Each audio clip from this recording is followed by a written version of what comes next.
What's up, guys? This is Juan with another episode of Full Send, and we got Kiefer here. What's up, guys? What are we talking about today? Sorry, got a text message, but fuck, mine went blank. Let me get to this. Let me read my Notion notes that somebody didn't put. Importance of trust. I'm good with that. The importance of trust. Like, I trusted Kiefer to put his notes in Notion, and he didn't. But we're gonna wing it. We're just gonna go for it. I think it's a good topic to wing. I mean, I guess, but it'd be nice if we had notes. Now I just gotta wing it. I gotta trust myself not to look like an ass. Well, intro time, right? I guess. Sure. Is that in the notes? No clue. We'll just wing it.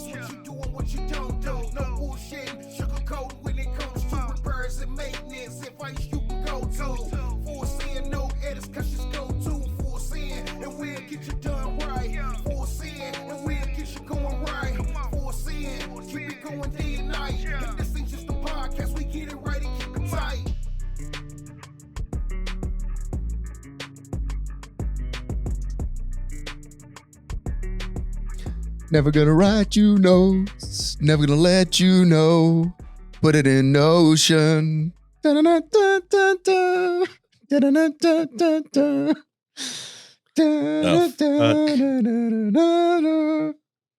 Never gonna let you. You got Rickrolled Notion style.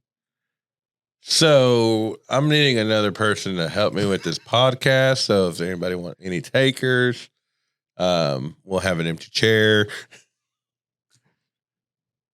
Where's the trust, man? It wasn't in Notion. I trusted that we could wing this episode. Oh, see, this is the importance of trust episode, correct?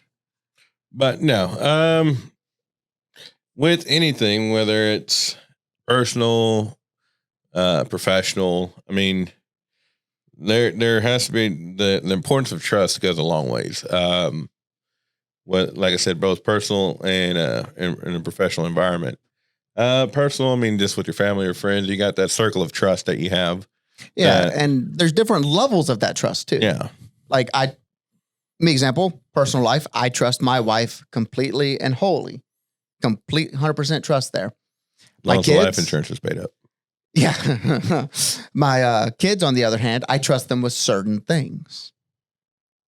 With my friends, I trust them with certain things. And when I do give them that trust, that's a leap of faith saying that they can handle that or they can contain whatever I give them to trust them with, whether it's information or even my time. Yeah. You know, so the importance of trust goes beyond just the simple definition of, yes, you trust someone, but what do those levels look like? What, like, let's rein this in because it is such a wide applicable topic to leading a team. So you, as the vice president of operations of the Trailer Parts Outlet, how does trust play into what you do? It's a gut feeling. So someone at the top was like, I trust Juan to do the tasks of the VP of operations. And they had trust in you.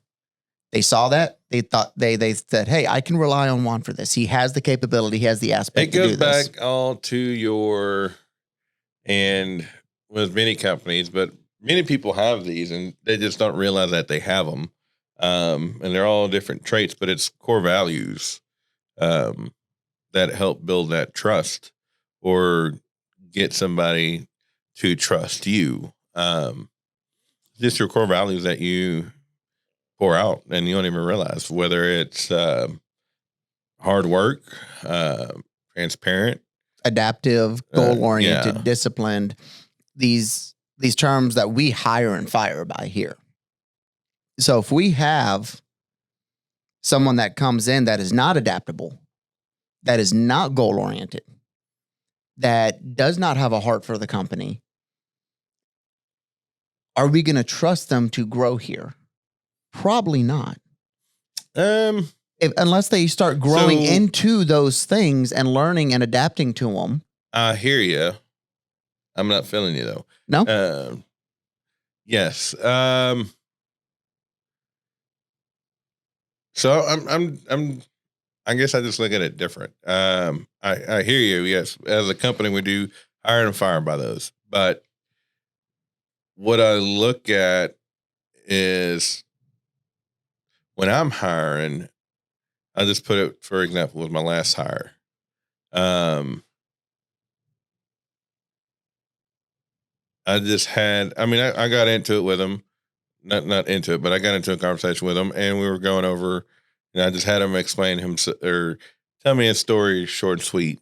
How everything's going with him, what his highs were, what his lows were, and where he's going, or what he's trying to achieve. And I mean, from the characteristics and the traits that I've seen from him in the stories that he told me, yes, he did match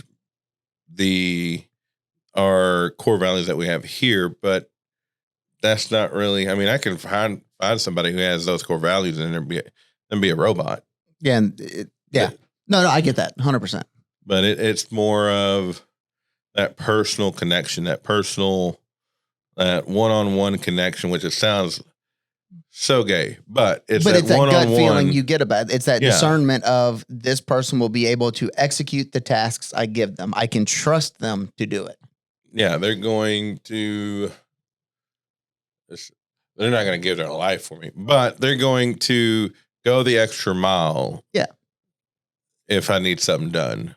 And that's, like I said, the core values are great, but you have to have that sense of that gut feeling that really can't be taught. It's just self-taught.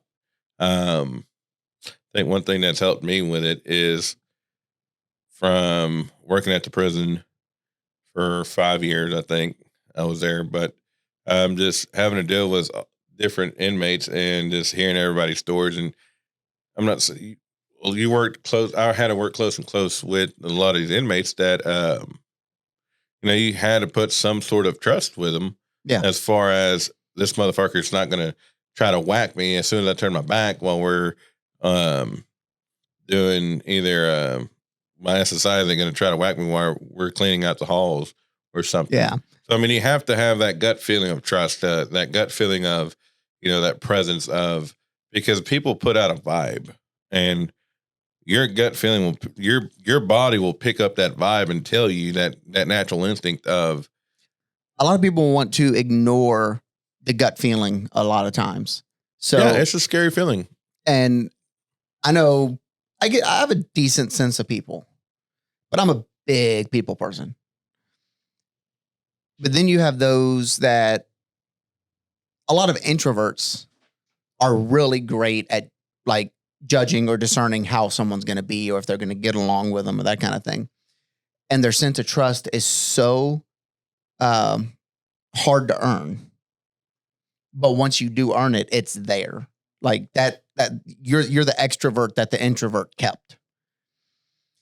And so throughout our dealings, I know when when I hired the two that are underneath me right now, in my department, I could care less about the questions asked. I could care less about the actual discussion. I want to see how they respond. I want to get that vibe from them. Hey, are we going to jive together? Are we going to be able to create? And so far it's worked, and it's about that gut feeling. Can I trust this person? Because I've got upwards of 10 grand of my own equipment in this room that we run this stuff off of. That person's going to be here when I'm not with my stuff. Am I going to be able to trust them with that? Hey, when he's gone, split this shit at the pawn shop and kind of go 50-50? I mean, you can get 60.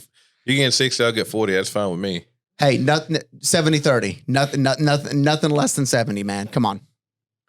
But no, trust goes a long way. I know for me, the whole concept of trust is once I let you into my circle and you break that trust, You are excommunicado. yeah, it's kind of like fucking John Wick. You're done with. And all my boys are coming after you. I mean, not to that extent, but I mean, I really don't have nothing for you. I mean, it's one of those, I'm not going to go out of my way not to talk to you. If we cross paths, cool, we're going to still talk, but there's a line in the sand. I'm done with it. You broke my trust. You betrayed me. We're done. I mean, it just goes on the fuck. Like that gnat. I trusted it not to fuck with me, and I just killed it. Okay, this is the thing, because in the last Women of the Trailer Industry episode, they were dealing with like 2 flies and a gnat in the conference room. I think it's a reoccurring thing now. Yeah, but no, that goes with a lot of people. Once you break that trust, it takes a lot of work. Like you said at the beginning of the thing, Tyler and Caitlin trusted me to put me in the position that I'm in. And with that, I did a lot of work to earn that trust. Yeah. And that goes with anything. You have to work to get that trust. It's not just work because you get paid to do this. It's going the extra mile, putting in the extra work, going over, beyond, and above, or whatever the saying is. I mean, to a point, it is. I'm here because I get a paycheck. Yes. But at the same time, to keep that paycheck and keep that stability, I'm going to do everything within my power, go above and beyond what is required of me to make sure that I'm doing a good job, where they can say, good job, well done. This is amazing. So next week I get the same paycheck. The important thing with that is there's a difference between ass kissing and doing a good job. So for me, I'm very straightforward. I'm not going to sugarcoat it. No, you're not. No, I've been called an asshole before, but I'm pretty straightforward. I've been one of those that called you that. No, I'm very straightforward. To me, time is valuable. I'm not going to sit here and waste my time and your time beating around the bush and trying to sugarcoat something. Yeah. I'm the same way. If I have something against me, rather you just come out and tell me versus and just figure out a way to fucking do kumbayas or just be done with it. But trust goes a long ways, and it has to, like I said, it's earned. And once it's earned, it's not just one of those where you just, all right, I got their trust, I'm done with it. No, you have to continuously work and build that trust even stronger. If we look at what trust is, and we look at the company's core values, transparency. Well, for you to trust someone, you have to be transparent with them, and they you.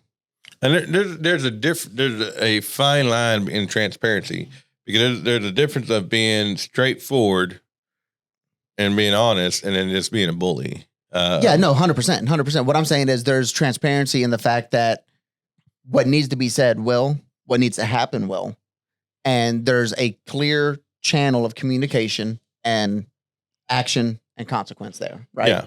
So then you have adaptive.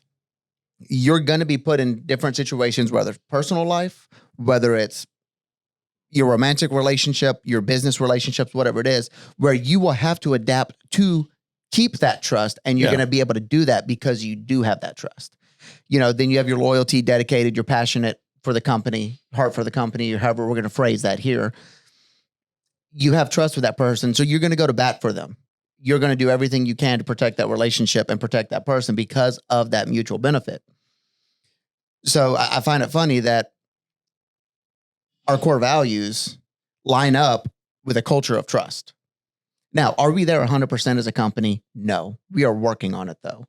One of the biggest things that I know Caitlin has been pushing is transparency. That's why we have the full numbers. There's we can ask at any time, hey, what's this? What's that? Where are we at for the year with this? What's the issues we're facing? And, well, come on in my office and sit down. Let's talk about it. And they'll spill the beans on anything. So within that, I mean, I find a while back you did a episode on a culture of trust. It was one of the first maybe 6 or 7 episodes, somewhere in there. And I think now we are actually building towards having a culture of trust here, purely based upon what we enacted with EOS and the core values we have. Because everything that we have there transfers to the definition of trust. And if we trust one another here, if we trust that you're going to do your job, that you're going to help me when I need help with my job, and that I'm going to help you when you need with your job, and we start implementing these core values outside of interactions with the company itself, but with everybody here,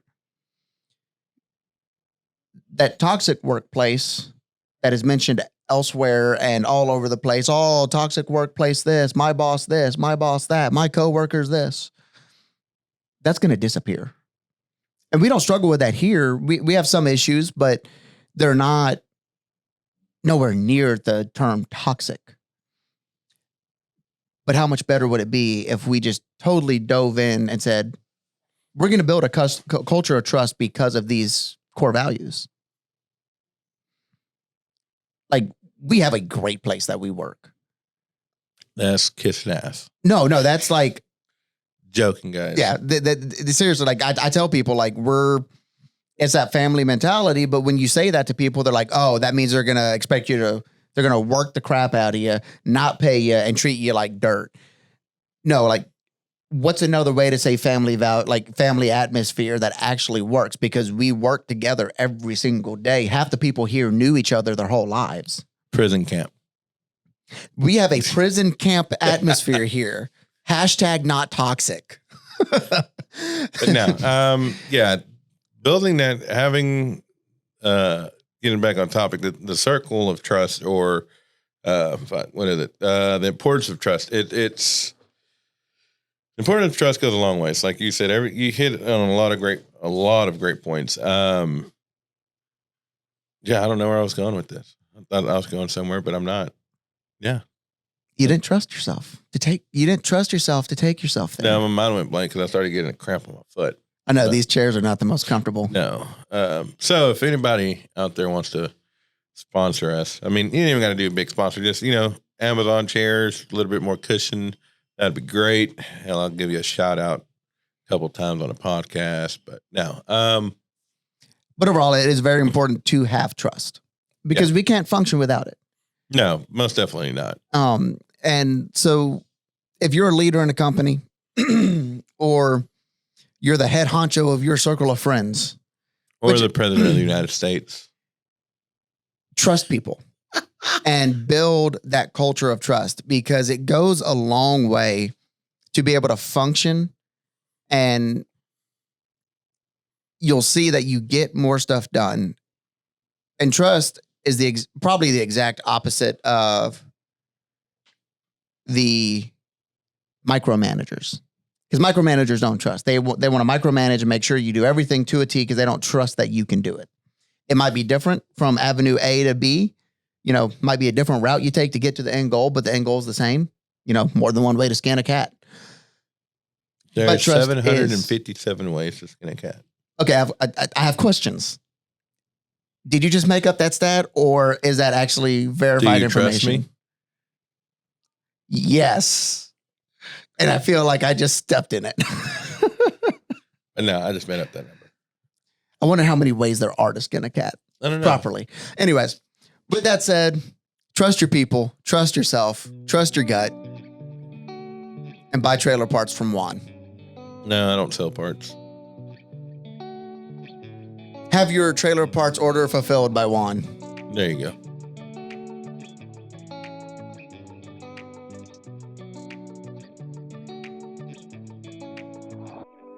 Let's get straight to the point. This what you do and what you don't do. No bullshit, sugarcoat when it comes to repairs and maintenance. Advice you can go to.